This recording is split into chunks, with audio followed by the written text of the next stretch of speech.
because he could defeat a strong opponent. She asked if he had heard of Behemoth. When the demon lord Mictlan was still rampant, it was one of the dragons born to serve him. After Mictlan was sealed, those dragons also disappeared. Somehow, those dragons had reappeared and were now targeting the wealth of traders and even attacking humans. Mygan had personally come to ask for Ain's help. She explained that they really needed his assistance to defeat the Behemoth, an SS rank dragon. Ain was surprised, asking if SS rank wasn't beyond the highest rank, S. Mygan clarified that S rank was the limit for ordinary monsters, but there were levels of strength in this world that they couldn't measure. Ain realized how vast this world was, implying there were even stronger beings than those he had encountered in the dungeons. Jasper then spoke up, knowing Ain didn't want to get involved with the guild. Ain responded that he accepted, meaning the dragon was causing trouble for people, right? Jasper didn't reply, just smiled, which puzzled Ain. Jasper moved closer to Ain, admitting he was a bit emotional. An SS rank mission was something that could cost one's life, but Ain had accepted immediately to help people he didn't even know. This was something ordinary people wouldn't do. Jasper expressed his pride in Ain, believing his strength matched his heart. Bacchus, the captain of the first team of the Adventurers Guild, appeared, urging Mygan to wait. He loudly proclaimed that instead of relying on a frail person like Ain, he, the strongest in the royal capital, could easily defeat Behemoth. Mygan asked him to leave, saying she couldn't accept this. Bacchus refused to believe the request was for someone of a normal profession, insisting a regular profession could never outdo a dual swordsman. Mygan warned him to stop or she would expel him from the guild. Bacchus approached Ain, challenging him to a fight, saying if he won, he would earn the honor of defeating Behemoth. Ain replied that if Bacchus wanted to fight the dragon that badly, he could. Bacchus loudly declared he knew Ain's dungeon-clearing story was fake and that Ain was just afraid to fight him due to his low power.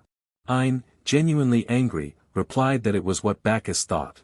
He didn't see it as a good enough reason to fight.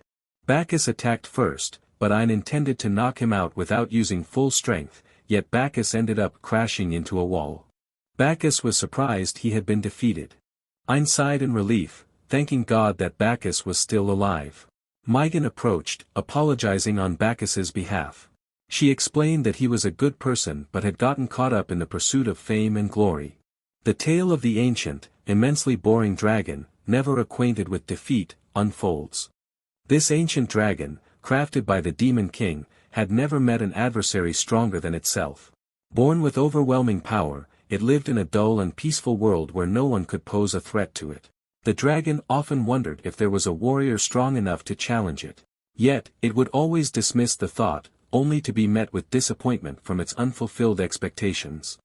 To the dragon, humans were too feeble, merely serving as food. However, there were places where people rose to oppose it, a sight so pitifully tragic. In one such moment, the villagers, fearfully pointing their swords, cried out, "There it is, the Demon King's behemoth dragon." The men of the village stood in defense of their beloved homes and families, ready to embrace death to protect their loved ones. Hearing this, Behemoth effortlessly erased the village from existence, mockingly asking where their village had gone.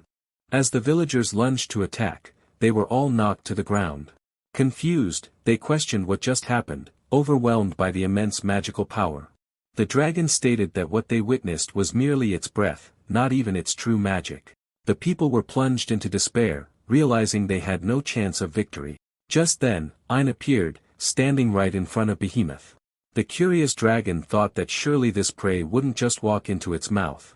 Ain, seemingly weak yet capable of magic, was dismissed by the dragon, declaring magic useless against it. Ain retorted that it had caused enough trouble for the people, and he was there to defeat it. Behemoth laughed loudly, intrigued by how such a frail being thought it could defeat anyone. The dragon admired Ain's courage but reminded him that it was created by the Demon King with overwhelming power. Ain laughed heartily, remarking that the so-called Demon King was just second-rate. Enraged at this insult to the Demon King, Behemoth unleashed a tempestuous attack on Ain. To its surprise, it demanded to know why a bullet that tore through space failed to hit Ain. Ain taunted the dragon about its possibly failing eyesight. Furious, Behemoth vowed to silence Ain's insolence. Ain chuckled, confident that no matter how many attacks were launched, they would never hit. Before the attack, Ein swiftly sliced off a piece of the dragon's skin.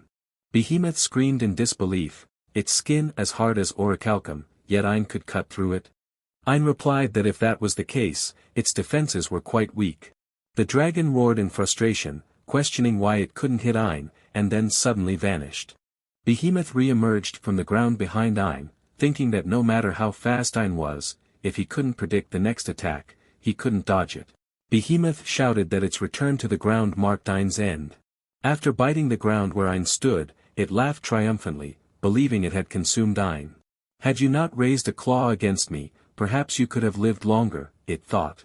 But the situation was not as simple as it seemed. Ein suddenly reappeared, delivering a fatal slash to the dragon. In that moment, Behemoth realized Ein's eyes were not those of a human, but of a predator. Behemoth couldn't believe it was being vanquished. Ein explained he had cast a spell inside the dragon's body.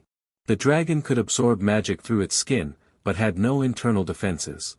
Moreover, before being eaten by it, Ein had set up a barrier. From the moment Behemoth went underground to its demise, it was trapped in Ein's illusion. Even Ein's provocation was part of the plan. Ein pointed out that the dragon's downfall was due to its arrogance. Behemoth admitted defeat, acknowledging it had lost to Ein from the start. Ursula, observing Ein's thoughtful expression, asked how he was. Ein pondered whether Behemoth was inherently evil or merely influenced by the Demon King. Ursula consoled him, saying even if he pondered its nature for a lifetime, the manner of its birth was irrelevant. The dragon would continue to attack humans without change until it eventually died. Ursula then mentioned copying the dragon's skills, noting the ancient dragon possessed many abilities. Upon completing the mission and returning home, Ein collapsed into a chair, exhausted. Behemoth was indeed a different caliber, far superior to other boss monsters. Outside, Claudia entered, ceaselessly praising Ein as a hero. Yuri appeared, intervening and declaring her claim over Ein as her husband. Ein loudly called out Yuri's name, feeling an increased pressure in his right eye when she spoke like that. Claudia, unbothered by the two, informed Ein that her father wished to meet him. Ein was surprised to see the king standing in his room, uncertain of how to properly greet him. The king told Ein to relax, as he came not in his capacity as a king, but as Claudia's father. Sitting down, he looked at Ein and marveled at him being the dragon slayer. The king observed that Ein possessed not only tremendous strength but also an allure to women.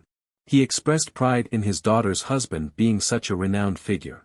Ein, taken aback, loudly questioned what the king had just said, feeling it was a bit too far. The king laughed, pleased to see Ein finally relax. He apologized for the sudden visit, wanting to meet Ein without formalities. He announced that a ceremony would be held in Ein's honor to show gratitude for his help in slaying the dragon. Ein humbly stated he only did what he could. Claudia looked at Ein, admiring his strength and modesty. The king then shifted the conversation to his daughter, who constantly talked about Ein. He told Ein not to worry about resolving his daughter's issues. Since Ein had once saved Claudia, the king felt he owed him a proper thanks. He presented a watch and the royal seal, which would allow Ein to travel freely. Ein accepted, knowing this would ease his explorations in unreachable places. The next morning, Yuri woke up to find Pina casually entering from outside. She asked her younger sister if she had just finished bathing and if it was still comfortable to move around without being near Ein. Pina replied that normally they couldn't go far from Ein, but Ursula mentioned that the area they could move around was quite large. Speaking of Ein, Yuri worriedly wondered if something had happened to him since he had been sleeping non-stop since their return. Pina reassured her, saying she heard from their mother that he was just overly tired. She suggested they cook something to cheer him up. Excitedly, Pina ran towards the door, saying if they had decided, then it was time to go shopping, as it had been a long time since they last went out together. Yuri hesitated, worried about potential dangers outside. Pina confidently assured her sister that they would be fine and wouldn't run into any trouble. Meanwhile, Ein, in his deep sleep, dreamt of the past times when he was oppressed by Zoid. Zoid berated Ein, telling him to be grateful for receiving money for a worthless nobody. He also scorned Ein's weakest profession, suggesting that no matter how hard he tried, he couldn't live well. Ein dreamt of a time when he was cornered by a pack of dogs. He realized this world was full of opportunities and that if he hadn't met Yuri, he might have died long ago. In his dream, a hideous face, bitten by a dog, told Ein it was just luck. That face cursed Ein as garbage, claiming his nature as the weakest hadn't changed. Ein woke up startled, with Ursula standing beside him, asking if he was okay. She scolded him for overexerting himself and sleeping continuously, calling him too greedy. Ein apologized to her for causing trouble. Ursula softened but claimed she was only worried about Yuri and the others. Upon hearing Yuri's name, Ein asked about her whereabouts. Ursula informed him that the sisters had gone to town and that she knew Yuri's location and would rush there if anything happened. Ursula then asked if Ein had rested enough and seemed to have had a nightmare. Ein admitted to having a terrible dream, saying his fate only changed because he met Yuri and the others. Without this change, he might have ended up in a wolf's belly or hell. Ein felt his character hadn't changed, he was still worthless. Meanwhile, Zoid, now reduced to a beggar, was approached by a spirit offering to help him take revenge. The spirit informed Zoid about the soul Ein possessed, which made him stronger without effort. This revelation angered Zoid further, understanding why that worthless person had become stronger. The spirit helped Zoid by implanting a soul eye into him, turning his body into a monster. Zoid felt incredibly light, having shed his weak human form. His first target for revenge was Jolene. After devouring her, he felt great. The spirit reminded Zoid not to forget his main target, Ein. Pina joyfully ran through the streets, urging her sister Yuri to hurry. Unbeknownst to them, Zoid, now a monster, was gradually approaching their location. Yuri, lacking the same energy as her sister, trailed behind, calling out for Pina to wait for her. Pina stopped, reminding her they wanted to prepare a nutritious meal for Ein. Yuri agreed, saying she must try her hardest, just as Ein always does to protect them. Being protected by Ein made her happy, but she didn't want to be just a beneficiary, she wanted to give back too. As they were chatting cheerfully, a loud noise erupted from a building across the street. People began to run in panic, screaming about a monster. A child hit by the chaos cried out in pain. Yuri rushed over to check on the boy, assuring him that she would heal his wounds. The large cut on the boy's arm healed quickly. Yuri asked if he could run to find shelter by himself. The boy looked at her worriedly, asking what about her. Yuri smiled, saying she would be fine and would run after healing others. Meanwhile, Zoid was preparing to attack a person who had fallen in his way, mistaking them for an obstacle. Yuri quickly helped and healed the person. A demon, observing from atop a nearby building, informed Zoid that the child was actually a soul. Conveniently, she was the very soul that had given Ein the power of the eye. Zoid laughed loudly, realizing that killing Yuri would immediately reduce Ein to nothing. Pina, sensing the danger, rushed over and used Kuro's barrier ability to protect her sister. Yuri, worried, called out to her sister but hesitated to run away. The demon informed Zoid that it was just another soul ability. He could attack recklessly without breaking the soul's power. The demon laughed, explaining that the power she granted Zoid was to counter soul abilities. Zoid easily broke the barrier following the demon's guidance. She laughed, saying that now he could counter any soul skill when confronted, and urged him to pursue them. Yuri and Pina were driven into a dead-end alley with no escape. Pina tried to use the barrier again, but it was ineffective this time. Yuri stepped forward to protect her sister, confident that Ein and their mother would come. Zoid, grabbing Yuri, taunted her for being foolish enough to give her power to a worthless person like Ein. Luckily, Ein arrived just in time to protect Yuri. Concerned, he asked if the two were all right. Ursula apologized for being late despite knowing their location. Seeing Yuri terrified, Ein felt a deep ache in his heart, knowing she must have been scared yet still stood up to protect her sister. Ein tried to assess the monster's identity but couldn't discern it, leading Ursula to suggest that it might be using a skill to hide itself.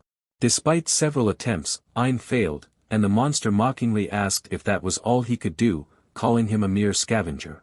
Recognizing the voice, Ein turned to the monster and asked, "Is that you, Zoid?"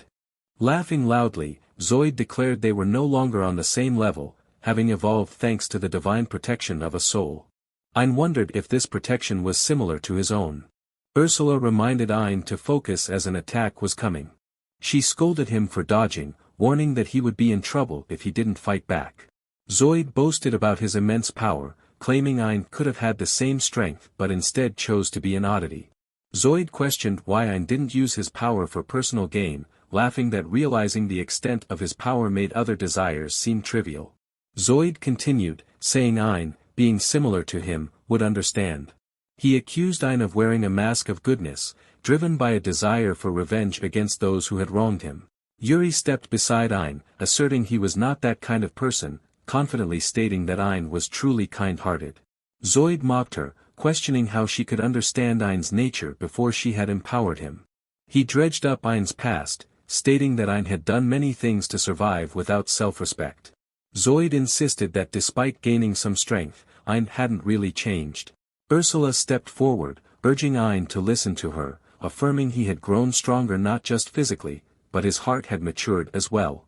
She had observed every step of his growth, even aware of Zoid using Ein's weaknesses against him.